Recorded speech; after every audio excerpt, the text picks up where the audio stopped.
Kodagu channel ವಾರ್ತೆಗಳ ಪ್ರಾಯೋಜಕರು Muliya Keshav Bhat and sons, Madikeri, Gonikoppa, Puttur, Bengaluru. Bharathi radio house, electronic ಉಪಕರಣಗಳ ಬೃಹತ್ ಮಳಿಗೆ, ಗಣಪತಿ ಬೀದಿ, ಮಡಿಕೇರಿ, ಮುಖ್ಯ ರಸ್ತೆ, Gonikoppal. A2Z super market, Vishwamanava double road, Kuvempu Nagar, Mysuru. Wood look furniture, ಪೀಠೋಪಕರಣಗಳ ಬೃಹತ್ ಮಳಿಗೆ, ಆಲ್ವೆಸಲ್ ಟವರ್, ಕೊಯ್ನೂರು ರಸ್ತೆ, ಮಡಿಕೇರಿ. ಶಾರದಾ ಜ್ಯುವೆಲರಿ, ಕೊಡಗಿನ ಸಾಂಪ್ರದಾಯಿಕ ಆಭರಣಗಳ ವಿಶಾಲ ಮಳಿಗೆ, Aras road, Mysuru. Rohan city residential and commercial, Vijay, Mangaluru. ZRN Kaveri silks, art and craft emporium, ಅಪ್ಪಟ ರೇಷ್ಮೆ ಸೀರೆಗಳ ಮಳಿಗೆ, ಮೈಸೂರು ರಸ್ತೆ, ಮಡಿಕೇರಿ. ಪ್ರಕೃತಿ ವಿಕೋಪ ಹಾಗೂ ತುರ್ತು ಸಂದರ್ಭದಲ್ಲಿ ಸಾರ್ವಜನಿಕರು ಹಾಗೂ ಸ್ವಯಂ ಸೇವಕರು ಕಾರ್ಯದ ಕುರಿತು ಕೊಡಗು ಎಸ್ಪಿ ರಾಮರಾಜನ್ ನೇತೃತ್ವದಲ್ಲಿ ಸಭೆಯಿಂದ ಮಡಿಕೇರಿಯ ಪೊಲೀಸ್ ಭವನದಲ್ಲಿ ಏರ್ಪಡಿಸಲಾಗಿತ್ತು. ಸಭೆಯಲ್ಲಿ ಪ್ರಕೃತಿ ವಿಕೋಪ ಸಂದರ್ಭದಲ್ಲಿ ಸಾರ್ವಜನಿಕರ ಪಾತ್ರದ ಕುರಿತು ಮಾಹಿತಿ ಹಂಚಿಕೊಳ್ಳಲಾಯಿತು. ಮನೆ ಅಧ್ಯಕ್ಷರು ಉಪಾಧ್ಯಕ್ಷರು ತಮಗೆ ಲೆಟರ್ ಬರೀತಾರೆ ಸರ್, ತಾವು ಸಂಪೂರ್ಣ ಸಹಕಾರ ಕೊಡ್ತೀರಿ ಅಂತಕ್ಕಂಥ ನಂಬಿಕೆ ನಮಗಿದೆ ಸರ್. ಧನ್ಯವಾದ, ಥ್ಯಾಂಕ್ ಯು. ಈಗ ಚಾಮುಂಡೇಶ್ವರಿ ನಗರದಲ್ಲಿ ಕರೆಂಟ್ ಇರೋದಿಲ್ಲ ಕೆಲವು ಭಾಗದಲ್ಲಿ, ಅದೊಂದು ಯಾಕಂದರೆ ಮರಗಳು ಜಾಸ್ತಿ ಇರೋದ್ರಿಂದ ಒಂದು ಏನಿದೆ ನಗರಸಭೆಯವರು ಅದೊಂದೊಂದು ಅವ್ರು ಹೋಗಲ್ಲ, ನಾವೇನು ಮಾಡೋಕ್ಕಾಗ್ತದೆ ಅಂತ ನಗರಸಭೆಯವರು ಹೇಳ್ತಾರೆ.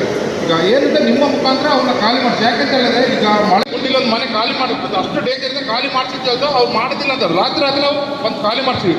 ರಾತ್ರಿ 12:30 1 ಗಂಟೆಗೆ ಅವ್ರು ಮಲ್ಗೋ ರೂಮದು ಗೋಡೆ ಬಿದ್ದಿದೆ, ಅವರ ಕಾಲು ಅದು ಅಪ್ಪ ಇದೆ, ಅವ್ರ ಮಗು ಮತ್ತೆ. ಬಳಿಕ ಮಾತನಾಡಿದ ಕೊಡಗು ಎಸ್ಪಿ ರಾಮರಾಜನ್ ಅವರು ಪ್ರಕೃತಿ ವಿಕೋಪದ ತುರ್ತು ಸಂದರ್ಭಗಳಲ್ಲಿ ವಿವಿಧ ಸಂಘಟನೆಗಳ ಸ್ವಯಂ ಸೇವಕರು ಹಾಗೂ ಸಾರ್ವಜನಿಕರು ಪೊಲೀಸ್ ಇಲಾಖೆಯೊಂದಿಗೆ ಕೈಜೋಡಿಸುವಂತೆ ಮನವಿ ಮಾಡಿದರು. ತುರ್ತು ಪರಿಸ್ಥಿತಿಯ ಸಂದರ್ಭದಲ್ಲಿ ಸಾರ್ವಜನಿಕರ ಪಾತ್ರ ಬಹಳ ಮುಖ್ಯವಾಗಿದೆ. ಈ ಬಾರಿ ಹೆಚ್ಚಿನ ಮಳೆಯಾಗಿದೆ ಎಂದು ಹವಾಮಾನ ಇಲಾಖೆ ಮುನ್ಸೂಚನೆ ನೀಡಿದೆ. 65 ವರ್ಷಗಳ ಬಳಿಕ ಈ ರೀತಿ ಮಳೆಯಾಗ್ತಾ ಇದೆ ಎನ್ನಲಾಗಿದೆ. ಅಲ್ಲದೆ ಈ ವರ್ಷವೂ ಅತಿ ಹೆಚ್ಚು ಮಳೆಯಾಗ್ತಾ ಇರುವುದರಿಂದ ಜಿಲ್ಲೆಯಲ್ಲಿನ ನದಿ, ಜಲಾಶಯ, ಕೆರೆ, ಹಳ್ಳ, ತೋಡು ಹಾಗೂ ಇತರೆ ಜಲಮೂಲಗಳು ಈಗಾಗಲೇ ತುಂಬಿ ಹರಿಯುತ್ತಿದ್ದು ಮುಂದಿನ ದಿನಗಳಲ್ಲಿಯೂ ಇನ್ನೂ ಹೆಚ್ಚಿನ ಮಳೆಯಾಗುವ ಸಾಧ್ಯತೆ ಇದೆ. ಈ ಹಿನ್ನೆಲೆ ತಜ್ಞರ ಸಲಹೆಯಂತೆ ಮುಂಜಾಗ್ರತಾ ಕ್ರಮ ವಹಿಸಲು ಈ ಸಭೆ ನಡೆಸಲಾಗಿದ್ದು ಸಾರ್ವಜನಿಕರ ಪಾತ್ರ ಬಹಳ ಅಗತ್ಯ ಅಂತ ಕರೆ ನೀಡಿದರು. ಪೊಲೀಸಲ್ಲಿ ನಮ್ಮದು ಸ್ಟ್ರೆಂತ್ ಜಾಸ್ತಿ ಇರ್ತದೆ ಮತ್ತು ಯೂನಿಫಾರ್ಮ್ ಫೋರ್ಸಲ್ಲಿ ಕಮಾಂಡ್ ಅಂಡ್ ಕಂಟ್ರೋಲ್ ಚೆನ್ನಾಗಿರ್ತದೆ. ಈಗ ನಾವು ಬರಬೇಕಂದ್ರೆ ಬಂದ್ಬಿಡ್ತಾರೆ ಪೊಲೀಸ್ ಇಲಾಖೆಯಲ್ಲಿ, ಅದು ಕ್ರೈಸಿಸ್ ಸಂದರ್ಭದಲ್ಲಿ ತುಂಬ ಇಂಪಾರ್ಟೆಂಟ್ ಇರ್ತದೆ. ಸೊ ಸಿವಿಲಿಯನ್ ಡಿಪಾರ್ಟ್ಮೆಂಟಲ್ಲಿ ಏನಿರ್ತದೆ, ಅವರು ಕೆಲಸ ಮಾಡ್ತಾರೆ, they will have their own time. ಅವರು ಟೀಮ್ ಬಿಲ್ಡ್ ಮಾಡುವುದು ಒಂದು ತುಂಬ ಎಕ್ಸ್ಟ್ರೀಮ್ ಆಗಿ ಕಮಾಂಡ್ ಅಂಡ್ ಕಂಟ್ರೋಲ್. ಹೆಚ್ಚುವರಿ ಪೊಲೀಸ್ ವರಿಷ್ಠಾಧಿಕಾರಿ ಬಾರಿಕೆ ದಿನೇಶ್ ಕುಮಾರ್ ಮಾತನಾಡಿ, ತುರ್ತು ಪರಿಸ್ಥಿತಿಯ ಸಂದರ್ಭದಲ್ಲಿ ಸ್ಥಳೀಯರು ಹೆಚ್ಚಿನ ರೀತಿಯಲ್ಲಿ ಕೈಜೋಡಿಸಿದರೆ ಪೊಲೀಸರಿಗೂ ತಮ್ಮ ಜವಾಬ್ದಾರಿ ನಿರ್ವಹಿಸಲು ಸಹಕಾರಿಯಾಗಲಿದೆ. ಮಡಿಕೇರಿಯಲ್ಲಿ ರಸ್ತೆಗಳು ಬಹಳ ಕಿರಿದಾಗಿದ್ದು ಪಾರ್ಕಿಂಗ್ ಸಮಸ್ಯೆ ಹೆಚ್ಚಿದೆ. ಇದನ್ನು ಕೂಡ ಬದಲಿ ರಸ್ತೆ ಕಲ್ಪಿಸುವ ಮೂಲಕ ಸಮಸ್ಯೆ ಬಗೆಹರಿಸುವ ಪ್ರಯತ್ನ ನಡೀತಾ ಇದೆ ಎಂದರು. ವಾಹನಗಳನ್ನು ನಾವು ಎಲ್ಲಾದರೂ ನಿಲ್ಲಿಸಿದ್ರೆ ಬಹುಶಃ ಅದು ಇನ್ನೊಂದು ವಾಹನ ಸವಾರರಿಗೆ ವಾಹನಕ್ಕೆ ಸಮಸ್ಯೆ ಆಗೋದಿಲ್ಲ, ಆ ರಸ್ತೆಯಲ್ಲಿ ನಡೆದುಕೊಂಡು ಹೋಗುವಂತಹ ಜನರಿಗೆ ಸಮಸ್ಯೆ ಆಗೋದಿಲ್ಲ ಅಂತನ್ನುವಂಥದ್ದನ್ನು ಮನಸ್ಸಿನಲ್ಲಿ ಇಟ್ಕೊಂಡು ನಾವು ನಮ್ಮ ವಾಹನಗಳನ್ನು ಪಾರ್ಕಿಂಗ್ ಮಾಡಬೇಕಾಗುತ್ತೆ. ರಸ್ತೆ ಸಣ್ಣದಿದೆ, ಒಂದು ಬದಿಯಲ್ಲಿ ಆಲ್ರೆಡಿ ಪಾರ್ಕಿಂಗ್ ಆಗಿದೆ, ಪುನಃ ಇನ್ನೊಂದು ವಾಹನವನ್ನು ಪ್ಯಾರಲಲ್ ಆಗಿ ಅದೇ ರಸ್ತೆಯಲ್ಲಿ ನಿಲ್ಲಿಸೋದು ಎಷ್ಟರ ಮಟ್ಟಿಗೆ ಸರಿ? ಸೊ ಈ ಕೆಲವೊಂದು ವಿಚಾರಗಳನ್ನು ಪ್ರತಿಯೊಬ್ಬರು ಮನಸ್ಸಿನಲ್ಲಿ ಇಟ್ಕೋಬೇಕಾಗುತ್ತೆ. ವಿಪತ್ತು ನಿರ್ವಹಣಾಧಿಕಾರಿ ಅನನ್ಯ ವಾಸುದೇವ್ ಮಾತನಾಡಿ, ಯಾವುದೇ ಒಂದು ಅನಾಹುತಗಳು ನಡೆಯುವ ಮುನ್ನ ಪ್ರಕೃತಿ ಕೆಲವೊಂದು ಸೂಚನೆಗಳನ್ನು ನೀಡುತ್ತೆ. ಅದಾದ ಬಳಿಕವೇ ಪ್ರಕೃತಿ ವಿಕೋಪಗಳು ನಡೆಯುವುದು. ಭೂಮಿಯಲ್ಲಿನ ಕೆಲವೊಂದು ಸಣ್ಣ ಪುಟ್ಟ ಬದಲಾವಣೆ ನಡೆದಾಗ ಅದನ್ನು ನಮ್ಮ ಗಮನಕ್ಕೆ ತನ್ನಿ. ಅನಾಹುತಗಳು ಸಂಭವಿಸಿದಾಗ ಸ್ಥಳೀಯ ಮಟ್ಟದಲ್ಲೇ ರೆಸ್ಕ್ಯೂ ಮಾಡಲು ಪಂಚಾಯತ್ ಮಟ್ಟದಲ್ಲೇ ರೆಸ್ಕ್ಯೂ ಟೀಮ್ ಕೂಡ ಇದ್ದು ಅವರು ನಿಮ್ಮ ನೆರವಿಗೆ ಬರ್ತಾರೆ. ಕೊಡಗಿನಲ್ಲಿ ಈಗಾಗಲೇ NDRF ತಂಡ ಕೂಡ ಜಿಲ್ಲೆಯಲ್ಲಿದ್ದು ಪ್ರವಾಹ, ಪ್ರಕೃತಿ ವಿಕೋಪದ ಸಮಯದಲ್ಲೂ ಕೊಡಗಿನಲ್ಲಿ ಸನ್ನದ್ಧರಾಗಿದ್ದಾರೆ. ಕೊಡಗಿನ ಜನತೆ ಯಾವುದಕ್ಕೂ ಭಯಪಡುವ ಅಗತ್ಯ ಇಲ್ಲ ಅಂತ ಮನವಿ ಮಾಡಿದರು. ಭೂಕುಸಿತ ಸಡನ್ ಆಗಿ ಆಗೋದಕ್ಕೂ ಮುಂಚೆ ಕೆಲವೊಂದು ವಾರ್ನಿಂಗ್ಸ್ ಅನ್ನು ನಮಗೆ ಕೊಡುತ್ತೆ. ಮೊದಲನೇದು, ನಿಮ್ಮ ಮನೆಗಳಲ್ಲಿ ಬೋರ್ವೆಲ್ ಇತ್ತು ಅಂತ ಹೇಳಿದ್ರೆ, ನಿಮ್ಮ ಬೋರ್ವೆಲ್ ಅಲ್ಲಿ ಕೆಂಪಾದ ನೀರು ಇದ್ದಕ್ಕಿದ್ದಂಗೆ ಬರೋಕ್ಕೆ ಶುರು ಆಯಿತು ಅಂತ ಹೇಳಿದ್ರೆ, ಪ್ರಿಪೇರ್ ಯುವರ್ ಸೆಲ್ಫ್. ಗುಡ್ಡದ ಮೇಲೆ ಎಲ್ಲೋ ಒಂದು ಕಡೆ ಮಣ್ಣು ಸವಿತಾ ಇದೆ, ಒಳಗಡೆನೆ ಕುಸಿತ ಆಗ್ತಾ ಇದೆ ಅಂತ. ನಮ್ಗೇನು ಹೊರಗಡೆ ಬರೆ ಕುಸಿಯೋದು ಅದು ಬೇರೆ, ಗುಡ್ಡ ಒಳಗಡೆನೂ ಕುಸಿಯುತ್ತೆ, ಆಯ್ತಾ? ಆ ಗುಡ್ಡ ಒಳಗಡೆ ಕುಸಿದ ಮೇಲೆ ಹೊರಗಡೆ ಕುಸಿಯೋದು. ಸೊ ಅದೊಂದು ಇಂಡಿಕೇಶನ್ನು, ಆವಾಗ ನಮಗೆ ಮಾಹಿತಿ ಕೊಡಿ. ಎರಡನೇದು, ಭೂಮಿ ಇದ್ದಕ್ಕಿದ್ದಂಗೆ ಬಿರುಕು ಬಿಡುತ್ತೆ.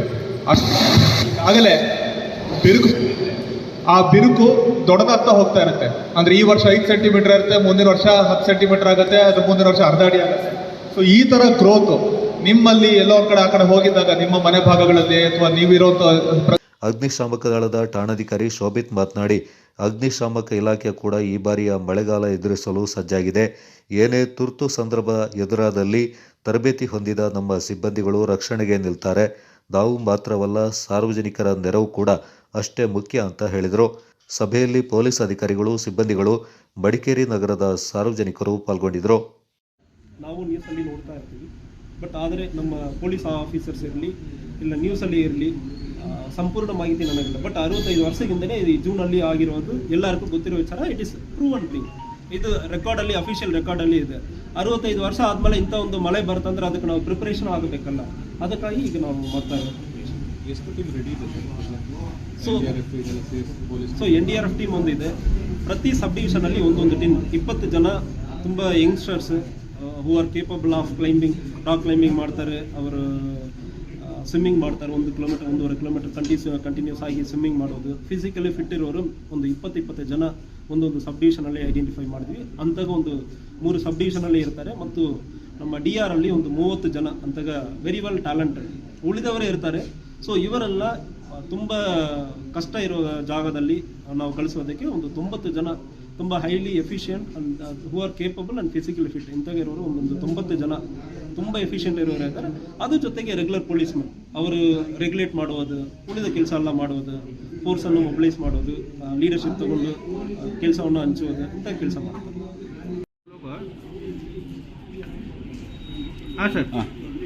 ಎಲ್ರಿಗೂ ನಮಸ್ಕಾರ. ಈಗ ಒಂದು ಮಳೆಗಾಲ ಪ್ರಾರಂಭ ಆಗಿ ಆಲ್ಮೋಸ್ಟ್ 1 ತಿಂಗಳ ಮೇಲೆ ಆಗಿದೆ. ಇದಕ್ಕೆ ಒಂದು ಪ್ರಿಪರೇಷನ್ ನಾವು ಮುಂಚೆನೂ ಮಾಡ್ಕೊಂಡಿದ್ದೀವಿ.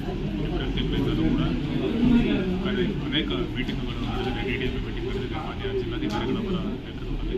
ವಿತ್ ಆಲ್ 9 ಡಿಪಾರ್ಟ್ಮೆಂಟ್ಸ್, ಎಲ್ಲ ಒಂದು ಡಿಪಾರ್ಟ್ಮೆಂಟ್ಗಳು ಕೂಡ ಅವರವರ ಕರ್ತವ್ಯಗಳೇನು ತಾವು ಹೇಳಿ ಅದನ್ನು ಫಾಲೋ ಅಪ್ ಮಾಡಿಕೊಂಡು ಕೆಲಸಗಳನ್ನು ಮಾಡ್ಬೋದಾಗಿದೆ.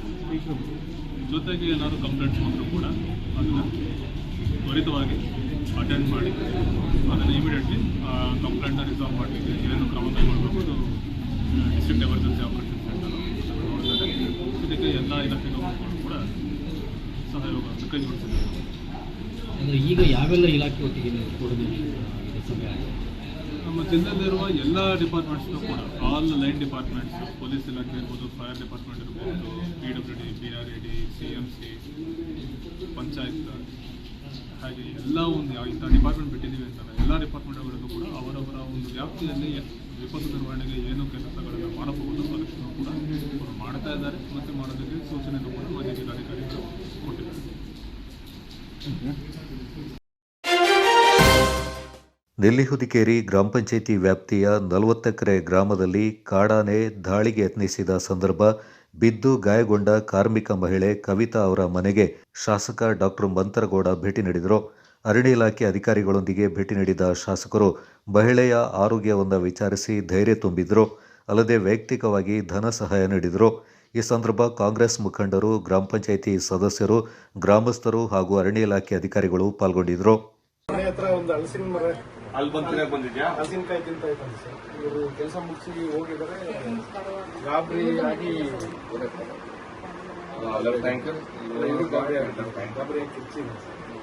ಸ್ವಲ್ಪ ಚೇಂಜ್ ಮಾಡಿ ಓಡಿಸ್ಕೊಂತ ಓಡಿಸಿದ್ರ ನಿನ್ನ ಫಾರೆಸ್ಟ್ ಅವ್ರು ಓಡಿಸ್ಬಿಟ್ಟು ಮತ್ತೆ ಅದನ್ನೇ ಹೇಳ್ದಲ್ಲ ಮೊನ್ನೆ. ಹಂಗೆ ಮಾಡ್ಬೇಕಂತ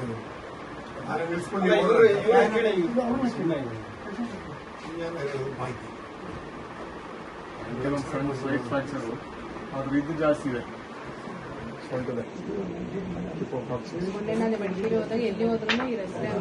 ರೆಸ್ಟ್ ಅಷ್ಟೇ, ಏನಿಲ್ಲ.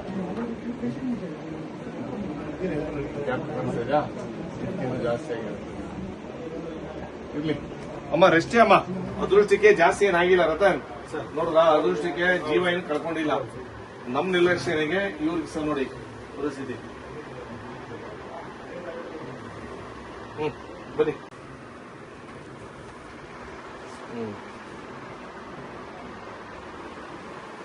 ಕಾಲದೇನೆ ಹೋಗಲಿಲ್ಲ, ಬರೀ ಇದು ಸೇಕ್ರಮ್ಮು ಕಾಕ್ಸಿಕ್ಸು ಕಾಕ್ಸಿಜಲ್ ಜಾಯಿಂಟು. ನಮ್ಮ ಮನೆಗೆ ತೆರಳಲು ಸಮರ್ಪಕ ರಸ್ತೆ ಇಲ್ಲ. ಇರುವ ರಸ್ತೆ ಮಾರ್ಗ ಒತ್ತುವರಿಯಾಗಿದೆ.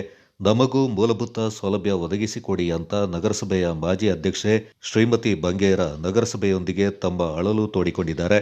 ಮಡಿಕೇರಿಯ 15ನೇ ವಾರ್ಡ್ನಲ್ಲಿ ಮನೆಗೆ ತೆರಳಲು ಸರಿಯಾದ ರಸ್ತೆ ಇಲ್ಲ, ಎಲ್ಲವೂ ಒತ್ತುವರಿಯಾಗಿದೆ ಎಂಬ ಆರೋಪ ಕೇಳಿಬಂದಿದ್ದು, ಒತ್ತುವರಿ ತೆರವು ಮಾಡುವಂತೆ ಮಡಿಕೇರಿ ನಗರಸಭೆಯ ಮಾಜಿ ಅಧ್ಯಕ್ಷೆ ಶ್ರೀಮತಿ ಬಂಗೇರ ಒತ್ತಾಯಿಸಿದ್ದಾರೆ. ಮಡಿಕೇರಿಯ ಗೌಳಿಬೀದಿ ರಸ್ತೆಯ ಚೆರಿಯಮನೆ ಆಟದ ಮೈದಾನದ ಎದುರಿಗೆ 15ನೇ ವಾರ್ಡ್ನಲ್ಲಿ 100 ಮನೆಗಳಿದ್ದು, ಈ ವಾರ್ಡ್ನ ಕೆಲವರ ಮನೆಗಳಿಗೆ ತೆರಳಲು ಸರಿಯಾದ ರಸ್ತೆ ಇಲ್ಲ, ಗಲ್ಲಿ ರಸ್ತೆಯಲ್ಲೇ ಹೋಗಬೇಕು. ಇಲ್ಲಿ ಯಾವುದೇ 4 ಚಕ್ರ ವಾಹನ ತೆರಳಲು ಸಾಧ್ಯವಿಲ್ಲ. ಇಲ್ಲಿನ ಕೆಲವರು ಜಾಗವನ್ನ ಒತ್ತುವರಿ ಮಾಡಿಕೊಂಡಿದ್ದಾರೆ ಎಂಬ ಆರೋಪವನ್ನ ವಾರ್ಡ್ನ ನಾಗರಿಕರು ಮಾಡ್ತಾ ಇದ್ದಾರೆ. ಮಳೆಗಾಲದಲ್ಲಿ ಗಲ್ಲಿ ರಸ್ತೆಯಲ್ಲಿ ನೀರು ತುಂಬಿಕೊಳ್ಳೋದ್ರಿಂದ ಇಲ್ಲಿನ ಸ್ಥಳೀಯರು ಓಡಾಡಲು ಕೂಡ ಆಗ್ತಾ ಇಲ್ಲ. ಇದಕ್ಕೆ ರಸ್ತೆಯ ಕೊನೆಯಲ್ಲಿ ರಸ್ತೆಗೆ ಅಡ್ಡಲಾಗಿ ತಡೆಗೋಡೆಯಿಂದ ನಿರ್ಮಿಸಿರುವುದೇ ಕಾರಣ ಅಂತ ಸ್ಥಳೀಯ ನಿವಾಸಿ ನಗರಸಭೆಯ ಮಾಜಿ ಅಧ್ಯಕ್ಷೆ ಶ್ರೀಮತಿ ಬಂಗೇರ ಆರೋಪಿಸಿದ್ದಾರೆ. ಈ ಹಿಂದೆ ತಡೆಗೋಡೆ ಸ್ಥಳದಲ್ಲಿ ತಂತಿ ಬೇಲಿ ಇತ್ತು, ಯಾವುದೇ ಸಮಸ್ಯೆ ಇರಲಿಲ್ಲ. ಆದರೆ ಇದೀಗ ಈ ರೀತಿ ತಡೆಗೋಡೆ ನಿರ್ಮಾಣವಾಗಿರುವುದರಿಂದ ನೀರು ನಿಂತು ಸಮಸ್ಯೆ ಆಗ್ತಾ ಇದೆ. ಜೊತೆಗೆ ನಗರಸಭೆ ಈ ಭಾಗದ ಚರಂಡಿಗಳನ್ನು ಕ್ಲೀನಿಂಗ್ ಮಾಡದೇ ಇರೋದ್ರಿಂದ ಗಬ್ಬೆದ್ದು ನಾರ್ತಾ ಇದೆ ಎಂದರು. ಇದೇ ಒಂದು ಚರಂಡಿಗೆ ಸ್ಲ್ಯಾಬ್ ಅನ್ನು ಅಳವಡಿಸಿ ರಸ್ತೆ ಮಾಡಿದಲ್ಲಿ ಈ ಭಾಗದ ಸಾರ್ವಜನಿಕರಿಗೆ ಅನುಕೂಲವಾಗಲಿದೆ ಎಂದರು. ಈ ಭಾಗದಲ್ಲಿ ರಸ್ತೆಯಿಂದ ಒತ್ತುವರಿ ಮಾಡಿಕೊಂಡಿರೋದ್ರಿಂದ ಈ ಭಾಗದಲ್ಲಿ ಸಮಸ್ಯೆ ಉಂಟಾಗಿದೆ. ಇದನ್ನು ಬಗೆಹರಿಸುವಂತೆ ಶ್ರೀಮತಿ ಬಂಗೇರ ಕೊಡಗು ಚಾನಲ್ ಮೂಲಕ ಒತ್ತಾಯಿಸಿದ್ದಾರೆ. ಕರೆಂಟ್ ಕಂಬಕ್ಕೆ ಹೋಗುತ್ತೆ, ಅರಿಶ್ ಕಾಂಪೌಂಡಿಗೆ. ಅದು ಕರೆಂಟ್ ಕಂಬದಲ್ಲಿ ಶಾಕ್ ಹೊಡಿತಾ ಇರ್ತದೆ. ನೋಡಿ ಜನರಿಗೆ ಎಷ್ಟು ಎಫೆಕ್ಟ್ ಆಗಿದೆ ಅಂತ. ಸ್ವಚ್ಛತೆಗಂತೂ ಈ ಕಡೆ ಬರೋದೇ ಇಲ್ಲ. ನಾವೇ ಕ್ಲೀನ್ ಮಾಡಬೇಕು. ಹೆಲ್ತ್ ಇನ್ಸ್ಪೆಕ್ಟರ್ಗಳು ಸುಮ್ಮನೆ ಟ್ಯಾಕ್ಟ್ರಲ್ಲಿ ರಾಗ ಎಳಿತಾರೆ. ಯಾತಗ ಮಾತಾಡಿ ಅಲ್ಲ, ನೀವು ಯೋಚನೆ ಮಾಡಿ. ಇವರೆಲ್ಲ ಹೇಳೋದು ಅವಳು ಒಟ್ಟಗಿದ್ದು ಏನು ಒಟ್ಟಗಿದ್ದು ನಮಗೆ ಕೆಟ್ಟ ಹೆಸರಲ್ವ ನಾಳೆಗೆ ಏನು ಕೆಲಸ ಮಾಡಿದ್ದಾಳೆ ಅಂತ. ಹೋಗಿದ್ದೆ ನೋಡಿದ್ದೆ ಅಂತ ನೋಡಿ ಇದರಲ್ಲಿ ಸೊಳ್ಳೆ ಎಲ್ಲ ಕೂತ್ರೆ ಏನಾಗುತ್ತೆ? ಮತ್ತು ನಾಯಿಗಳ ಕಾಟ ಹೊತ್ತುಕೊಂಬರಕ್ಕೂ ಅದಕ್ಕೆ ಆ ಕಡೆಯಿಂದ ನಾವು ದಾರಿ ಬಿಟ್ಟು ಆ ತಡೆಗೋಡೆ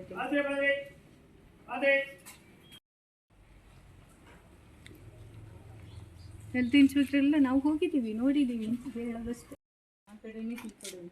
ಇವರು ಕಾಂಪೌಂಡು ಹೊಸದೇ ಕಟ್ಟಿದ್ದು, ತಂತಿ ಕಂಬ ಇತ್ತು. ತಂತಿ ಕಂಬನ ತೆಗೆದು ಕಾಂಪೌಂಡ್ ಕಟ್ಟಿದ್ದಾರೆ. ಈಗ ಇಲ್ಲಿಂದ ಇಲ್ಲಿಗೆ ಅಡ್ಡಗೋಡೆ. ಇವರು ಕೂಡ ಕಾಂಪೌಂಡ್ ಈ ಕಡೆ ಸೇರಿಸ್ಕೊಂಡಿದ್ದಾರೆ. ಇವರಿಗೂ ತಂತಿ ಬೇಲಿ ಇದ್ದಿದೆ. 2 ಅಡಿ ಅವರು ಬಿಡಲಿ, ಇವರು 2 ಅಡಿ ಬಿಡಲಿ. ಸಾರ್ವಜನಿಕರಿಗೆ ಅನುಕೂಲ ಆಗುತ್ತೆ. ಚರಂಡಿ ಇಲ್ಲಿ ಇದು ಮೈನ್ ರೋಡ್. ಈ ಚರಂಡಿ ಉಂಟಲ್ಲ, ಹೀಗೆ ಬಂದು ಅದು ಮೈನ್ ರೋಡ್. ನಮಗೆ ಈಗಿನ ಸ್ಲ್ಯಾಬ್ ಹಾಕಿ ಕೊಟ್ಟರೆ ಸಾಕಾಗಿ ಮಾತ್ರವಾದರೂ ನೀರು ಕರೆಂಟ್ ಕಂಬಕ್ಕೆ ಹೋಗುತ್ತೆ, ಅರಿಶ್ ಕಾಂಪೌಂಡಿಗೆ. ಅದು ಕರೆಂಟ್ ಕಂಬದಲ್ಲಿ ಶಾಕ್ ಹೊಡಿತಾ ಇರ್ತದೆ. ನೋಡಿ ಜನರಿಗೆ ಎಷ್ಟು ಎಫೆಕ್ಟ್ ಆಗಿದೆ ಅಂತ. ಸ್ವಚ್ಛತೆಗಂತೂ ಈ ಕಡೆ ಬರೋದೇ ಇಲ್ಲ.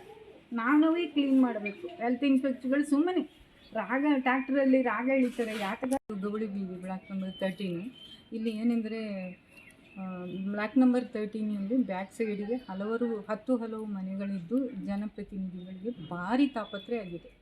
ಯಾಕೆಂದರೆ ದಾರಿ ಇಲ್ಲ, ಕಾಲು ದಾರಿ ಇತ್ತು, ಅದನ್ನು ಕೂಡ ಚರಂಡಿ, ನಗರಸಭಾ ಚರಂಡಿಗೆ ಅಲ್ಲಿ ಕುಂಬುಗೌಡನ ಪ್ರಭಾಕರ ದಿವಂಗತ ಅವರ ಹಳೆಯ ಬಂದು ಅಡ್ಡಗೋಡೆ ಹಾಕಿದ್ದರಿಂದ ಇಲ್ಲಿ 1, 2 ಎಲ್ಲ ಚರಂಡಿಗೆ ಬಿಡ್ತಾ ಇದ್ದಾರೆ ಜನ. ಅದು ಸ್ವಚ್ಛತೆ ಆಗದೆ ಭಾಳಷ್ಟು ಗಬ್ಬು ನಾತ ಬರ್ತಾ ಇದ್ದು ಜನರೆಲ್ಲ ಬಂದು ನನ್ನನ್ನು ಕೇಳ್ತಾ ಇದ್ದಾರೆ. ನಾನು ಆಲ್ರೆಡಿ ಮಾಜಿ ನಗರಸಭಾ ಅಧ್ಯಕ್ಷರಾಗಿದ್ದು ನನಗೆ ಜನಸೇವೆಯೇ ಮುಖ್ಯ ಅಲ್ಲದೆ ನನ್ನ ಸ್ವಾರ್ಥಕ್ಕಾಗಿ ನಾನು ಈ ರೀತಿ ಯಾರಿಗೂ ಪುಕಾರು ಮಾಡೋಳಲ್ಲ.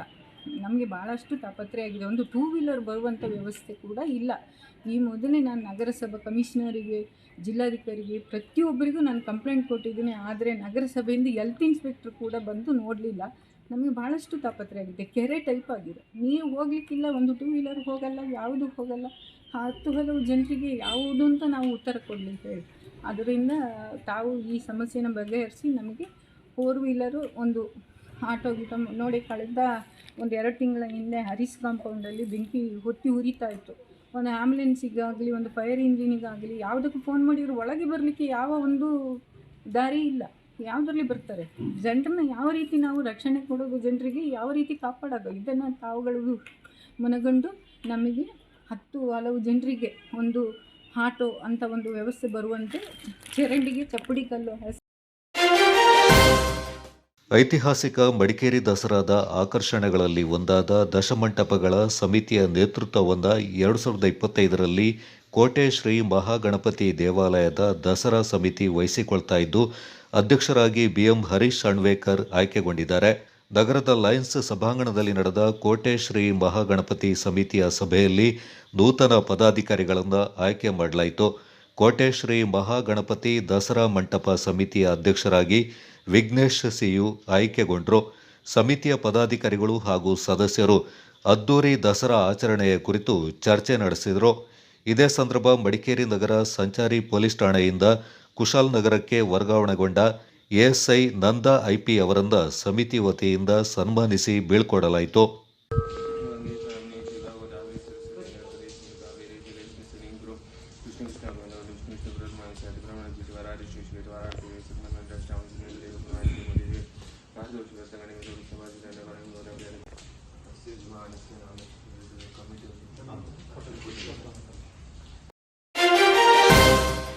ಮಡಿಕೇರಿ ನಗರದ 3ನೇ ವಾರ್ಡ್ನ ತ್ಯಾಗರಾಜ ಕಾಲೋನಿಗೆ ನಗರಸಭೆ ಅಧ್ಯಕ್ಷರಾದ P ಕಲಾವತಿ ಹಾಗೂ ಉಪಾಧ್ಯಕ್ಷ ಮಹೇಶ್ ಜೈನ್ ಅವರು ಭೇಟಿ ನೀಡಿ ಸಮಸ್ಯೆಗಳನ್ನು ಪರಿಶೀಲಿಸಿದರು. ತ್ಯಾಗರಾಜ ಕಾಲೋನಿಯ ಸಾರ್ವಜನಿಕರ ಸಮಸ್ಯೆಗಳು ಹಾಗೂ ಮೂಲಭೂತ ಸೌಲಭ್ಯಗಳ ಕೊರತೆಯ ಬಗ್ಗೆ ನಗರಸಭೆಯ ಮಾಸಿಕ ಸಭೆಯಲ್ಲಿ ನಾಮನಿರ್ದೇಶಿತ ಸದಸ್ಯ MA ಮೊಹಮ್ಮದ್ ಯಾಕೂಬ್ ಅವರು ಗಮನ ಸೆಳೆದು ಸ್ಥಳಕ್ಕೆ ಭೇಟಿ ನೀಡುವಂತೆ ಮನವಿ ಮಾಡಿದರು. ಈ ಹಿನ್ನೆಲೆ ಸ್ಥಳಕ್ಕೆ ಭೇಟಿ ನೀಡಿದ ಅಧ್ಯಕ್ಷರು ಹಾಗೂ ಉಪಾಧ್ಯಕ್ಷರು ಸಾರ್ವಜನಿಕರ ಸಮಸ್ಯೆಗಳನ್ನು ಆಲಿಸಿದ್ರು. ಈ ಸಂದರ್ಭ ಮಾತನಾಡಿದ ಮೊಹಮ್ಮದ್ ಯಾಕೂಬ್, ತ್ಯಾಗರಾಜ ಕಾಲೋನಿಯಲ್ಲಿ ಆಶ್ರಯ ಮನೆ ನಿರ್ಮಾಣಗೊಂಡು ಸುಮಾರು 30 ವರ್ಷ ಕಳೆದಿದ್ರೂ ಸಮರ್ಪಕವಾದ ರಸ್ತೆ ವ್ಯವಸ್ಥೆ ಇಲ್ಲದಾಗಿದೆ. ಬರೆ ಕುಸಿಯುವ ಹಂತದಲ್ಲಿದ್ದು ನಿವಾಸಿಗಳು ಭಯದಲ್ಲಿ ಜೀವನ ಸಾಗಿಸ್ತಾ ಇದ್ದಾರೆ ಎಂದರು. ಮತ್ತೊಂದು ಭಾಗದಲ್ಲಿ ಮಳೆಯಿಂದ ಬರೆ ಕುಸಿದಿದ್ದು ರಸ್ತೆಯಲ್ಲಿ ನಡೆದಾಡಲು ಸಾಧ್ಯವಾಗ್ತಾ ಇಲ್ಲ. ಈ ಬಗ್ಗೆ 2023ರಲ್ಲಿ ಸಾರ್ವಜನಿಕರು ಅರ್ಜಿಯ ಮೂಲಕ ನಗರಸಭೆಗೆ ಮನವಿಯನ್ನ ಸಲ್ಲಿಸಿದ್ರು. ಅಲ್ಲದೆ ಶಾಸಕರು ಕೂಡ ಸ್ಥಳಕ್ಕೆ ಭೇಟಿ ನೀಡಿ ಪರಿಶೀಲಿಸಿದ್ರು. ಶೀಘ್ರ ರಸ್ತೆಗೆ ತಡೆಗೋಡೆ ನಿರ್ಮಿಸಬೇಕು ಮತ್ತು ಕಾಂಕ್ರೀಟ್ ರಸ್ತೆ ನಿರ್ಮಿಸಬೇಕೆಂದು ಒತ್ತಾಯಿಸಿ ಸ್ಥಳೀಯ ನಿವಾಸಿಗಳು ಹಲವು ಬಾರಿ ಮನವಿಯನ್ನ ಸಲ್ಲಿಸಿದ್ದಾರೆ.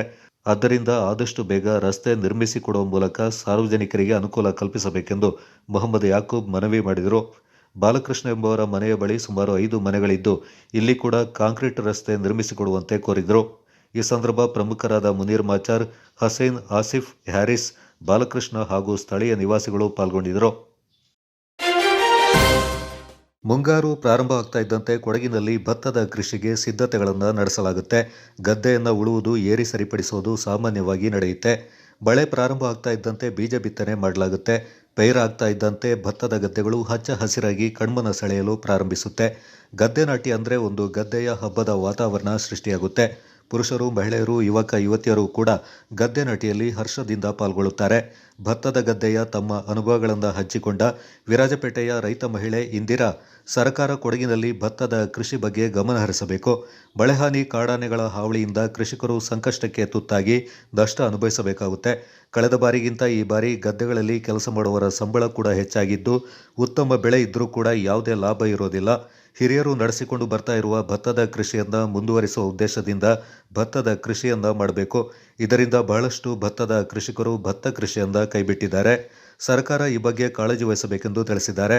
ಭತ್ತದ ಕೃಷಿಯಲ್ಲಿ ಮಹಿಳೆಯರ ಪಾತ್ರ ಹೆಚ್ಚಾಗಿ ಕಂಡುಬಂದಿದೆ ಎಂದರೆ ತಪ್ಪಾಗಲಾರದು. ತಮ್ಮ ಮಕ್ಕಳ ಜೊತೆಗೆ ಭತ್ತದ ಕೃಷಿ ಮಾಡೋ ಮಹಿಳೆಯರನ್ನ ಕೊಡಗಿನಲ್ಲಿ ಹೆಚ್ಚಾಗಿ ಕಾಣಬಹುದು.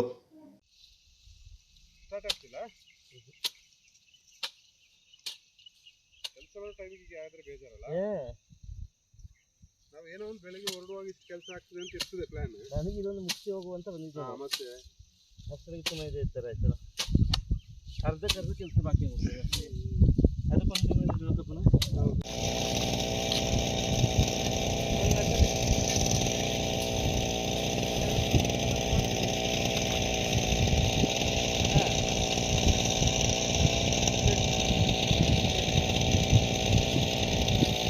ಡಿಮ್ಯಾಂಡ್ ಇದೆ. ಹಾಗಾಗಿ ನಾವು ಹಳ್ಳಿಲಿ ಇದ್ಕೊಂಡು ಮಾಡಕ್ಕಾಗಲ್ಲ ಅಂತ ಹೇಳಕ್ಕಾಗೋದಿಲ್ಲ.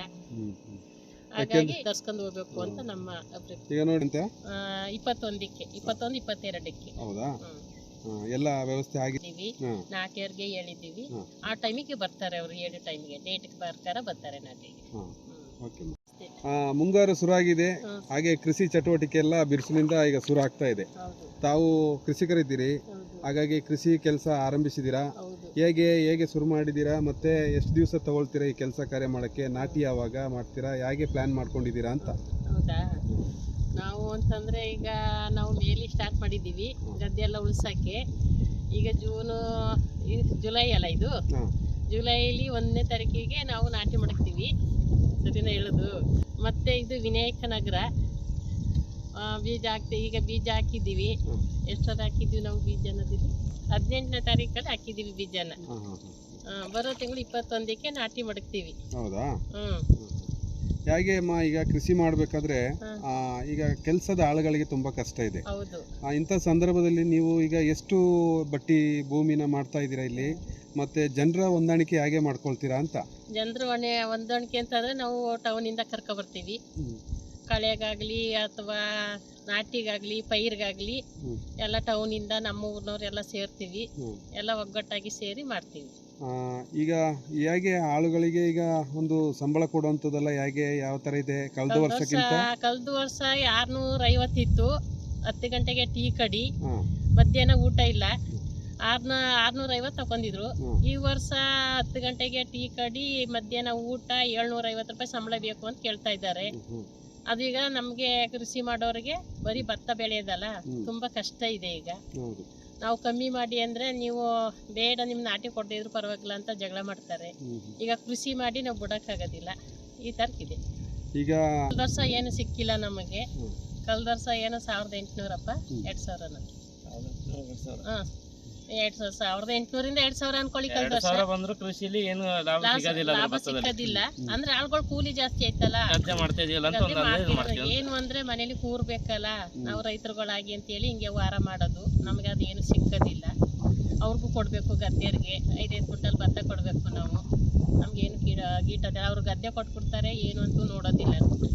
ಹಂಗಾಗಿ ನಾವು ಮಾಡ್ಕೊಂಡು ಹೋಗ್ತಾ ಇದ್ದೀವಿ. ಸಂಬಳ ನೋಡಿ ಇನ್ನೂ ಕುಯ್ಲು ಕೆಲಸ ಟೈಮಲ್ಲಿ ಇನ್ನೂ ಡಿಮ್ಯಾಂಡ್ ಮಾಡ್ತಾರೆ. ಒಬ್ಬೊಬ್ಬರಿಗೆ 1200 ರೂಪಾಯಿ ಕೇಳ್ತಾರೆ, ಊಟ ಕೇಳ್ತಾರೆ ಬಡಿಯೋರು. ಕುಯ್ಯೋರು ಜನ ಸಿಕ್ಕದೇ ಇಲ್ಲ. ಆ ಟೈಮಲ್ಲಿ ತುಂಬಾ ಕಷ್ಟ ಇದೆ. ದುಬೈನ ಯಕ್ಷಗಾನ ಅಭ್ಯಾಸ ಕೇಂದ್ರದ ದಶಮಾನೋತ್ಸವ ಸಮಾರಂಭದಲ್ಲಿ ಕೊಡಗು ಜಿಲ್ಲೆಯ ಮಡಿಕೇರಿ ನಗರದ ಚಿತ್ರಶಿಲ್ಪ ಕಲಾವಿದ BK ಗಣೇಶ್ ರೈ ಅವರಿಗೆ ಕಲಾ ಮಾಧ್ಯಮ ಗೌರವ ಪುರಸ್ಕಾರ ನೀಡಿ ಸನ್ಮಾನಿಸಲಾಯಿತು. ಶಿಲ್ಪಕಲೆ, ಚಿತ್ರಕಲೆ, ಲೇಖಕ ಹಾಗೂ ಬರಹಗಾರರಾಗಿ ಕಳೆದ 4 ದಶಕಗಳಿಂದ ಮಾಧ್ಯಮ ಕ್ಷೇತ್ರದಲ್ಲಿ ಸಾಧನೆ ಮಾಡಿರುವುದನ್ನು ಗುರುತಿಸಿ ಗಣೇಶ್ ರೈ ಅವರಿಗೆ ಕಲಾ ಮಾಧ್ಯಮ ಗೌರವ ಪುರಸ್ಕಾರ ನೀಡಲಾಗಿದೆ. ದುಬೈನ ಇಂಡಿಯನ್ ಹೈಸ್ಕೂಲ್ ಶೇಖ್ ರಾಶೀದ್ ಆಡಿಟೋರಿಯಂನಲ್ಲಿ ನಡೆದ ಸನ್ಮಾನ ಸಮಾರಂಭದಲ್ಲಿ ಯಕ್ಷಧ್ರುವ ಫೌಂಡೇಶನ್ ಅಧ್ಯಕ್ಷ ಸತೀಶ್ ಶೆಟ್ಟಿ ಪಟ್ಲ, UAEಯ ಯಕ್ಷಗಾನ ಅಭ್ಯಾಸ ಕೇಂದ್ರದ ಅಧ್ಯಕ್ಷ ಕೊಟ್ಟಿಂಜ ದಿನೇಶ್ ಶೆಟ್ಟಿ, ಅಬುಧಾಬಿ ಕರ್ನಾಟಕ ಸಂಘದ ಅಧ್ಯಕ್ಷ Sarvottama Shetty, India social and cultural centre ಅಬುಧಾಬಿಯ 2024-25ನೇ ಸಾಲಿನ ಅಧ್ಯಕ್ಷ ಜಯರಾಮ್ ರೈ ಮತ್ತಿತರ ಪ್ರಮುಖರು ಈ ಸಂದರ್ಭ ಪಾಲ್ಗೊಂಡಿದ್ದರು. ತಮ್ಮ ಶೈಕ್ಷಣಿಕ ಪ್ರಗತಿಗಾಗಿ ವಿದ್ಯಾರ್ಥಿಗಳು ಹಾಕುವ ಶ್ರಮವು ಕೇವಲ ಅವರ ಭವಿಷ್ಯವನ್ನು ಮಾತ್ರವಲ್ಲ, ಒಂದು ಸಂಪೂರ್ಣ ಕುಟುಂಬದ ಭವಿಷ್ಯವನ್ನೇ ಬದಲಾಯಿಸುವ ಶಕ್ತಿಯನ್ನು ಹೊಂದಿದೆ ಎಂದು ಬೆಂಗಳೂರಿನ ಎಕ್ಸ್ಪರ್ಟ್ ಪದವಿ ಪೂರ್ವ ಕಾಲೇಜಿನ CET ತರಬೇತುದಾರ ಡಾಕ್ಟರ್ ಪ್ರಶಾಂತ್ ರಾವ್ ಅವರು ಅಭಿಪ್ರಾಯಪಟ್ಟಿದ್ದಾರೆ. ವಿರಾಜಪೇಟೆಯ ಸಂತ ಅನ್ನಮ್ಮ ಪದವಿ ಪೂರ್ವ ಕಾಲೇಜಿನಲ್ಲಿ ಚಾಣಕ್ಯ ಕೋಚಿಂಗ್ ಕೇಂದ್ರದ ಸಹಯೋಗದೊಂದಿಗೆ ಕಾಲೇಜಿನ ವಿದ್ಯಾರ್ಥಿಗಳು ಹಾಗೂ ಪೋಷಕರಿಗೆ ಬುಧವಾರ ನಡೆದ CET, JEE ಹಾಗೂ NEET ಪರೀಕ್ಷೆಯ ಮಹತ್ವ ಹಾಗೂ ಸಿದ್ಧತೆಯ ಕುರಿತ ಕಾರ್ಯಾಗಾರದಲ್ಲಿ ಅವರು ಮಾತನಾಡಿದರು. ನಗರ ಪ್ರದೇಶಗಳಿಗೆ ಹೋಲಿಸಿದಾಗ ಪುಟ್ಟ ಊರುಗಳಲ್ಲಿ ಕೆಲವು ಕೊರತೆಗಳು ಗ್ರಾಮೀಣ ಪ್ರದೇಶದ ವಿದ್ಯಾರ್ಥಿಗಳ ಸಾಧನೆಗೆ ಅಡ್ಡಿಯಾಗಿದೆ. ಗ್ರಾಮೀಣ ಪ್ರದೇಶದ ವಿದ್ಯಾರ್ಥಿಗಳು ಕೂಡ ಬುದ್ಧಿವಂತರಾಗಿದ್ದು ವಾರ್ಷಿಕ ಪರೀಕ್ಷೆಯಲ್ಲಿ ನಗರ ಪ್ರದೇಶದ ವಿದ್ಯಾರ್ಥಿಗಳಷ್ಟೇ ಉತ್ತಮ ಅಂಕ ಗಳಿಸ್ತಾರೆ.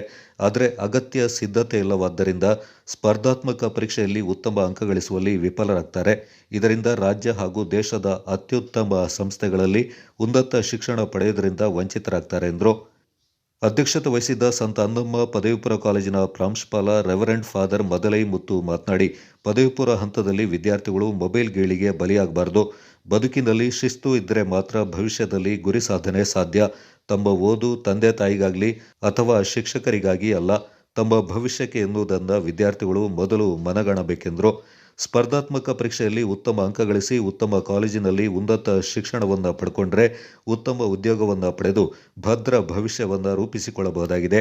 ಸ್ಪರ್ಧಾತ್ಮಕ ಪರೀಕ್ಷೆಗೆ ಅಗತ್ಯ ಸಿದ್ಧತೆಗಳನ್ನು ಮಾಡಿಕೊಳ್ಳುವುದರಿಂದ ವಾರ್ಷಿಕ ಪರೀಕ್ಷೆಯಲ್ಲಿ ಕೂಡ ಉತ್ತಮ ಅಂಕಗಳನ್ನು ಗಳಿಸಬಹುದು ಎಂದರು. ಕಾರ್ಯಕ್ರಮದಲ್ಲಿ ಕಾಲೇಜಿನ ಉಪನ್ಯಾಸಕ ಡಾಕ್ಟರ್ ಹೇಮಂತ್, ಉಪನ್ಯಾಸಕಿಯರಾದ ರಶ್ಮಿ ಬಿಎಂ, ಅಶ್ವಿನಿ, ಕಾಲೇಜಿನ ಉಪನ್ಯಾಸಕ ಜೋಮೋನ್ ಥಾಮಸ್, ನೋಹಾ ವಿವೇಕ್, ಜೈದ್ ಹಾಗೂ ಮೋಹನಾಕ್ಷಿ ಪಾಲ್ಗೊಂಡಿದ್ದರು.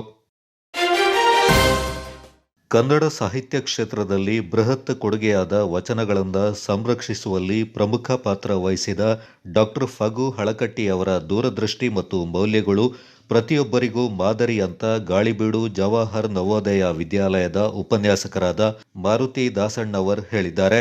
ಜಿಲ್ಲಾಡಳಿತ, ಜಿಲ್ಲಾ ಪಂಚಾಯತ್, ಕನ್ನಡ ಮತ್ತು ಸಂಸ್ಕೃತಿ ಇಲಾಖೆ ವತಿಯಿಂದ ನಗರದ ಗಾಂಧಿ ಭವನದಲ್ಲಿ ಡಾಕ್ಟರ್ ಫಗು ಹಳಕಟ್ಟಿ ಅವರ ಜನ್ಮದಿನದ ಪ್ರಯುಕ್ತ ಬುಧವಾರ ನಡೆದ ವಚನ ಸಾಹಿತ್ಯ ಸಂರಕ್ಷಣೆ ದಿನಾಚರಣೆ ಕಾರ್ಯಕ್ರಮದಲ್ಲಿ ಪಾಲ್ಗೊಂಡು ಅವರು ಮಾತನಾಡಿದರು. ವಚನ ಸಂಶೋಧನೆ, ಸಂಗ್ರಹಣೆ, ಪರಿಷ್ಕರಣೆ, ಮುದ್ರಣ, ಪ್ರಕಾಶನ, ಪ್ರಚಾರ, ಪ್ರಸಾರ ಹಾಗೂ ಇಂಗ್ಲಿಷ್ ಭಾಷೆಗೆ ವಚನಗಳ ಅನುವಾದ ಇವುಗಳಲ್ಲಿ ತೊಡಗಿಸಿಕೊಂಡು ವಚನಗಳನ್ನು ಮುಂದಿನ ಪೀಳಿಗೆಗೆ ಕಟ್ಟಿಕೊಟ್ಟರು ಅಂತ ಮಾರುತಿ ದಾಸಣ್ಣವರು ವಿವರಿಸಿದರು. ವಿರಾಜಪೇಟೆಯ ಸರ್ಕಾರಿ ಆಸ್ಪತ್ರೆಯಲ್ಲಿ ವಿಶ್ವ ವೈದ್ಯರ ದಿನವನ್ನು ಆಚರಣೆ ಮಾಡಲಾಯಿತು.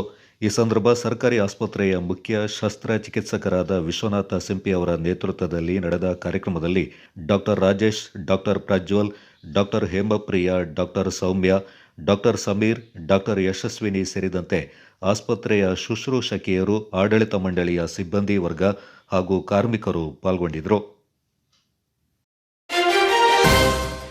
ನಾಪೋಕ್ಲುವಿನ ಸೇಕ್ರೆಡ್ ಹಾರ್ಟ್ಸ್ ಆಂಗ್ಲ ಮಾಧ್ಯಮ ಶಾಲೆಯಲ್ಲಿ ಸಂಸತ್ ಮಾದರಿ ಚುನಾವಣೆಯ ಮೂಲಕ ಶಾಲಾ ನಾಯಕರನ್ನು ಆಯ್ಕೆ ಮಾಡಲಾಯಿತು. ಶಾಲೆಯಲ್ಲಿ ನಡೆದ ಚುನಾವಣೆ ಪ್ರಕ್ರಿಯೆಯಲ್ಲಿ ವಿದ್ಯಾರ್ಥಿಗಳು ಪ್ರಜಾಪ್ರಭುತ್ವ ಮಾದರಿಯಲ್ಲಿ ಗುಪ್ತ ಮತದಾನದ ಮೂಲಕ ಶಾಲಾ ನಾಯಕರನ್ನು ಆಯ್ಕೆ ಮಾಡಿಕೊಂಡ್ರು. ಶಾಲಾ ನಾಯಕನಾಗಿ PN ರಿಯಾನ್, ಉಪನಾಯಕನಾಗಿ AJ ದರ್ಶನ್, ಕಲ್ಚರಲ್ ನಾಯಕಿಯಾಗಿ PL ಮುಫೀದಾ, ಉಪನಾಯಕಿಯಾಗಿ BM ಅಜ್ಮಿಯಾ, ಶಿಸ್ತು ನಿರ್ವಹಣಾ ನಾಯಕನಾಗಿ BR ರೋಹನ್ ರೈ, ಉಪನಾಯಕಿಯಾಗಿ KH ಅಫೀಫಾ, ಕ್ರೀಡಾ ನಾಯಕನಾಗಿ TK ಚಂದನ್, ಉಪನಾಯಕನಾಗಿ KB ಆಶಿರ್, ವಾರ್ತಾ ಇಲಾಖೆಯ ನಾಯಕಿಯಾಗಿ TU ದಿಶಾ, ಉಪನಾಯಕಿಯಾಗಿ BB ಶ್ರೇಯಾ ಆಯ್ಕೆಗೊಂಡರು. ಚುನಾವಣೆಯ ಮೇಲ್ವಿಚಾರಕರಾಗಿ ಶಿಕ್ಷಕಿ ವಸಂತಲಕ್ಷ್ಮಿ ಕಾರ್ಯನಿರ್ವಹಿಸಿದರು. ಶಾಲೆಯ ಶಿಕ್ಷಕರಾದ ಮೈನಾ ಕುಮಾರಿ, ಯಮುನಾ, ಸುನಿಲ್, ದಿವ್ಯಾ, ಪಾಲಿಕಾ, ಶ್ರುತಿ ಈ ಸಂದರ್ಭ ಸಹಕರಿಸಿದರು. Kodagu channel news, Zakariya, Napoklu.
ಅವ್ರು ಕ್ಯಾಲೆಂಡರ್ ಮಾಡ್ಕೊಂಡಿರೋದಿಲ್ಲಪ್ಪ ಅದೇ ಕಷ್ಟ.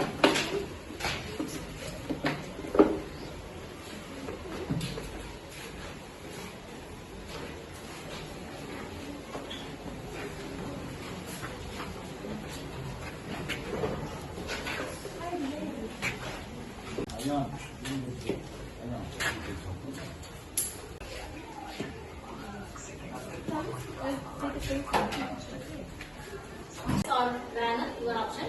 Mr. School leader.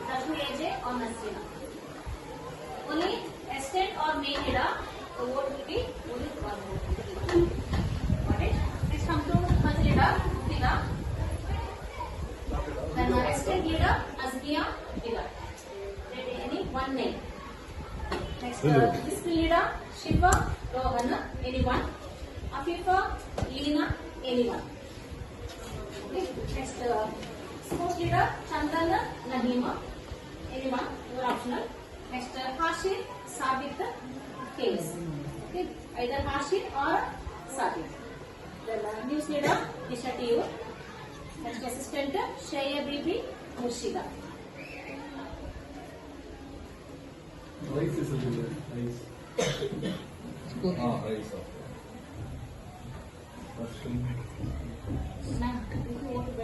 ಊಟ ಬರಬೇಡ. ಫಿಫ್ತ್ ಒನ್ ದಿಶಾ, ಅವಳು ಬರೆಯಬೇಡ. There is no opponents, okay? There is no. Next, from assistant, Darshan or Nasrina. Only one vote. Either to the Darshan or to Nasrina. Next, culture leader, Mufida. No opponent team here. So, go to the Mufida. Next, choose from Azmiya or from Vida, assistant. Next, discipline leader, Shifa, Rohana. Either choose from Shifa or Rohan. Only one vote.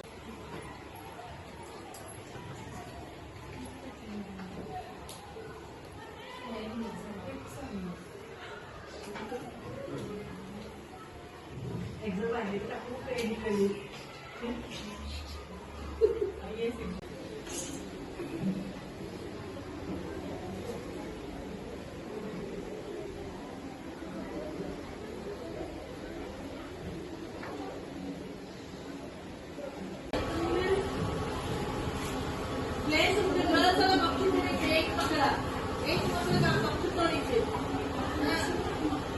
ठीक है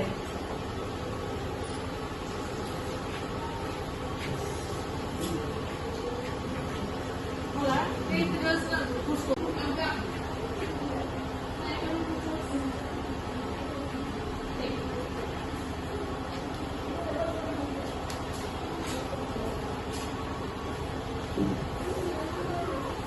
She told me that. Good morning. Good morning, teachers. Good morning.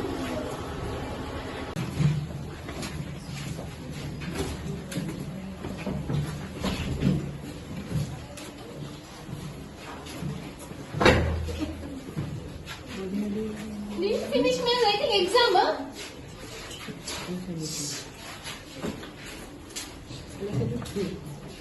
ये बोलो ना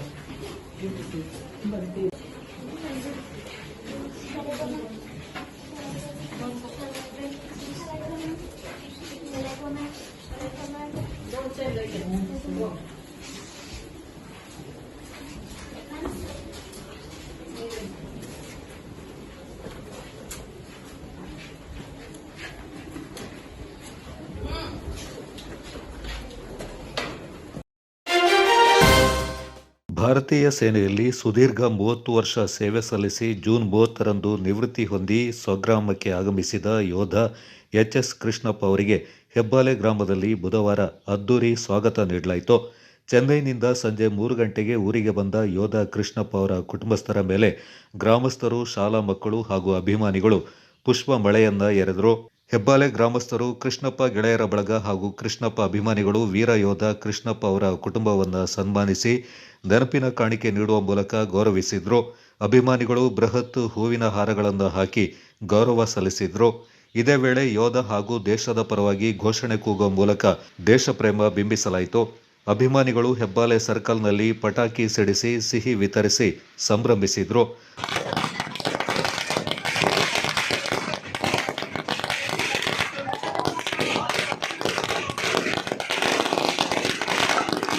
ಈ ಒಂದು 30 ವರ್ಷಗಳ ಸೇವೆಯನ್ನು ಸಲ್ಲಿಸಿ ತನ್ನ ನಿವೃತ್ತಿ ಜೀವನಕ್ಕೆ ಸ್ವಗ್ರಾಮಕ್ಕೆ ಆಗಮಿಸಿದರೆ ಅವರಿಗೆ ಬನಶಂಕರಿ ತಾಯಿ ಆರೋಗ್ಯ ಆಯಾಸವನ್ನು ಕೊಟ್ಟು ಮುಂದಿನ ದಿನಗಳಲ್ಲಿ ಇದೇ ರೀತಿ ಒಂದು ಉತ್ತಮ ಸರ್ಕಾರಿ ನೌಕರಿಯನ್ನ ಬನಶಂಕರಿ ತಾಯಿ ಕಲ್ಪಿಸಲಿ ಅಂತ ಈ ಸಂದರ್ಭದಲ್ಲಿ ಆಶಿಸುತ್ತಾ ಈ ಒಂದು ಕಾರ್ಯಕ್ರಮಕ್ಕಾಗಿ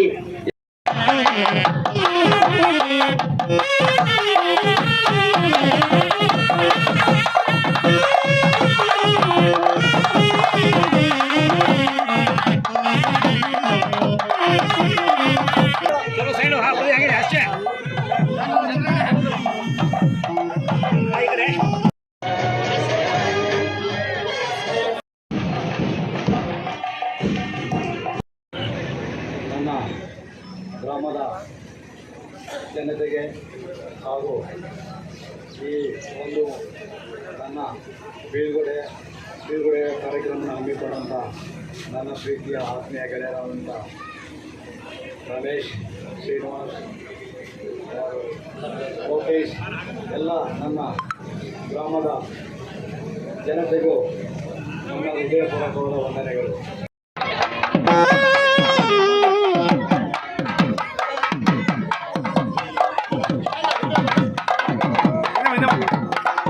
ಅಲಂಕೃತ ವಾಹನದಲ್ಲಿ ಮೆರವಣಿಗೆ ನಡೆಸಲಾಯಿತು. ಹೆಬ್ಬಾಲೆ ಗ್ರಾಮದ ಸಿದ್ದಪ್ಪ ಹಾಗೂ ದಿವಂಗತ ಪುಟ್ಟಗೌರಮ್ಮ ದಂಪತಿಗಳ ಕಿರಿಯ ಪುತ್ರ ಕೃಷ್ಣಪ್ಪ ಹಾಗೂ ದಂಪತಿಗಳಿಂದ ಗ್ರಾಮದ ಮುಖ್ಯ ಸರ್ಕಲ್ನಿಂದ ಊರಿನ ಪ್ರಮುಖ ಬೀದಿಯಲ್ಲಿ ಮಂಗಳ ವಾದ್ಯಗಳೊಂದಿಗೆ ಅಲಂಕೃತ ವಾಹನದಲ್ಲಿ ಮೆರವಣಿಗೆ ನಡೆಸಲಾಯಿತು. ಮೆರವಣಿಗೆ ಉದ್ದಕ್ಕೂ ಅಭಿಮಾನಿಗಳು ಜಯಘೋಷ ಹಾಕಿದ್ರು. ನಂತರ ಮನೆಗೆ ಆಗಮಿಸಿದಾಗ ಮನೆಯವರು ಮಂಗಳಾರತಿಯೊಂದಿಗೆ ಯೋಧರ ಕುಟುಂಬವನ್ನು ಬರಮಾಡಿಕೊಂಡರು. ಹೆಬ್ಬಾಲೆ ಸರ್ಕಾರಿ ಹಿರಿಯ ಪ್ರಾಥಮಿಕ ಶಾಲಾ ಮಕ್ಕಳಿಗೆ ನಿವೃತ್ತ ಯೋಧ ಕೃಷ್ಣಪ್ಪ ಹಾಗೂ ಪೂರ್ಣಿಮಾ ಕೃಷ್ಣಪ್ಪ ಅವರು ಉಚಿತವಾಗಿ ಟೀ ಶರ್ಟ್ ವಿತರಣೆ ಮಾಡಿದರು. ತವರಿಗೆ ಆಗಮಿಸಿದ ಯೋಧ ಮೊದಲು ತಾನು ವಿದ್ಯಾಭ್ಯಾಸ ಮಾಡಿದ ಶಾಲೆಗೆ ಭೇಟಿ ನೀಡಿದರು. ಈ ಸಂದರ್ಭ ಶಾಲಾ ಮಕ್ಕಳು ಹೂಗುಚ್ಛ ನೀಡಿ ಆತ್ಮೀಯವಾಗಿ ಸ್ವಾಗತಿಸಿದರು. ನಂತರ ಶಾಲಾ ಆವರಣದಲ್ಲಿ ನಡೆದ ಸಮಾರಂಭದಲ್ಲಿ ಶಾಲಾ ಮಕ್ಕಳಿಗೆ ಟೀ ಶರ್ಟ್ಗಳನ್ನು ವಿತರಣೆ ಮಾಡಲಾಯಿತು. ಗುರುಗಳಾದ ಎಚ್ಎನ್ ನಾಗಾಚಾರಿ ಹಾಗೂ ಪ್ರಾಥಮಿಕ ಶಾಲಾ ಮುಖ್ಯ ಶಿಕ್ಷಕ ಎಚ್ಎಂ ವೆಂಕಟೇಶ್ ಅವರಿಂದ ಸನ್ಮಾನಿಸಿ ಗೌರವಿಸಲಾಯಿತು. ಈ ಸಂದರ್ಭ ಶಾಲಾ ಅಭ್ಯರ್ಥಿ ಸಮಿತಿ ವತಿಯಿಂದ ಯೋಧ ಕೃಷ್ಣಪ್ಪ ಅವರನ್ನು ಸನ್ಮಾನಿಸಲಾಯಿತು. ಎಚ್ಎಲ್ ರಮೇಶ್, ಎಚ್ಆರ್ ಶ್ರೀನಿವಾಸ್, ಲೋಕೇಶ್, ಮಹದೇಶ್ ಮತ್ತಿತರರು ಈ ಸಂದರ್ಭ ಹಾಜರಿದ್ದರು.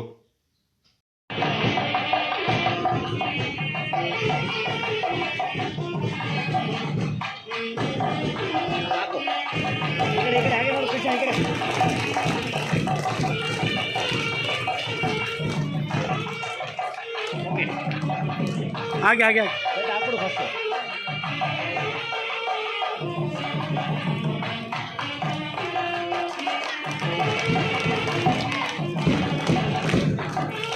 ಈ ಕಡೆ ಹಾಗೇನೆ ಇಟ್ಕೊಳ್ಕೊ.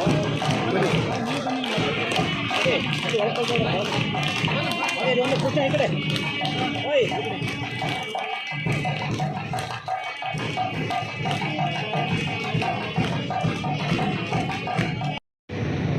ಅದಕ್ಕೆ ನನ್ನ ಈ ಬಂಧುಗಳಿಗೆ ನನ್ನ ಚಿರಋಣಿಯಾಗಿ ನಾನು ಜನ್ಮಾಂತರಾಗಿ ಸ್ವಾಗತವನ್ನು ಸ್ಮರಣೆ ಮಾಡ್ತೇನೆ.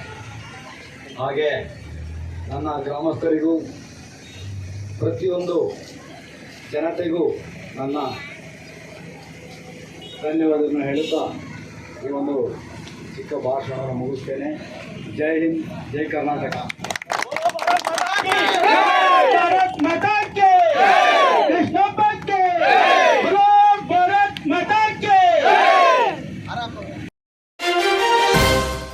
ಸಮಾಜಕ್ಕಾಗಿ ನಿಸ್ವಾರ್ಥ ಸೇವೆಯನ್ನು ಮಾಡಿದರೆ ಅದು ನಿಜವಾದ ಸಮಾಜ ಸೇವೆ ಅನಿಸಿಕೊಳ್ಳುತ್ತೆ ಅಂತ ಲಯನ್ಸ್ ಜಿಲ್ಲಾ ರಾಜ್ಯಪಾಲ ಎಚ್ಎಂ ತಾರನಾಥ ಹೇಳಿದರು. ದಾಪಕ್ಲುವಿನ ಕೊಡವ ಸಮಾಜದಲ್ಲಿ ಏರ್ಪಡಿಸಿದ್ದ ಲಯನ್ಸ್ ಕ್ಲಬ್ ಮತ್ತು ಲಿಯೋ ಕ್ಲಬ್ ಪದಾಧಿಕಾರಿಗಳ ಪದಗ್ರಹಣ ಸಮಾರಂಭದಲ್ಲಿ ನೂತನ ಪದಾಧಿಕಾರಿಗಳಿಗೆ ಪ್ರಮಾಣ ವಚನ ನೆರವೇರಿಸಿ ಅವರು ಮಾತನಾಡಿದರು. ದಾಪಕ್ಲು ವಲಯದ ಲಯನ್ಸ್ ಕ್ಲಬ್ ಉತ್ತಮವಾಗಿ ಕಾರ್ಯನಿರ್ವಹಿಸಿ ಉತ್ತಮ ಸಮಾಜಮುಖಿ ಕಾರ್ಯಕ್ರಮಗಳನ್ನು ಹಮ್ಮಿಕೊಂಡಿದೆ. ನಮ್ಮ ದಿನನಿತ್ಯದ ಚಟುವಟಿಕೆಗಳ ನಡುವೆ ಬಿಡುವು ಮಾಡಿಕೊಂಡು ಕೈಲಾದ ಸೇವೆಯಿಂದ ಸಮಾಜಕ್ಕಾಗಿ ಮಾಡಬೇಕೆಂದರು. ಕಾರ್ಯಕ್ರಮದಲ್ಲಿ ನೂತನ ಅಧ್ಯಕ್ಷರಾಗಿ ಮಾದೇಯಂಡ ಬಿ ಕುಟ್ಟಪ್ಪ, ಕಾರ್ಯದರ್ಶಿಯಾಗಿ ಅಪ್ಪುಮಣಿಯಂಡ ಪಿ ಭೀಮಯ್ಯ, ಖಜಾಂಚಿಯಾಗಿ ಅಪ್ಪಚಟ್ಟೋಳಂಡ ವಸಂತ ಮುತ್ತಪ್ಪ ಹಾಗೂ ಲಿಯೋ ಕ್ಲಬ್ನ ನೂತನ ಅಧ್ಯಕ್ಷರಾಗಿ ಕಂದಿಕಾ, ಕಾರ್ಯದರ್ಶಿಯಾಗಿ ಧ್ರುವ ದೇವಯ್ಯ, ಖಜಾಂಚಿಯಾಗಿ ಅನನ್ಯ ಇತರ ಸದಸ್ಯರು ಪ್ರಮಾಣ ವಚನ ಸ್ವೀಕಾರ ಮಾಡಿದರು.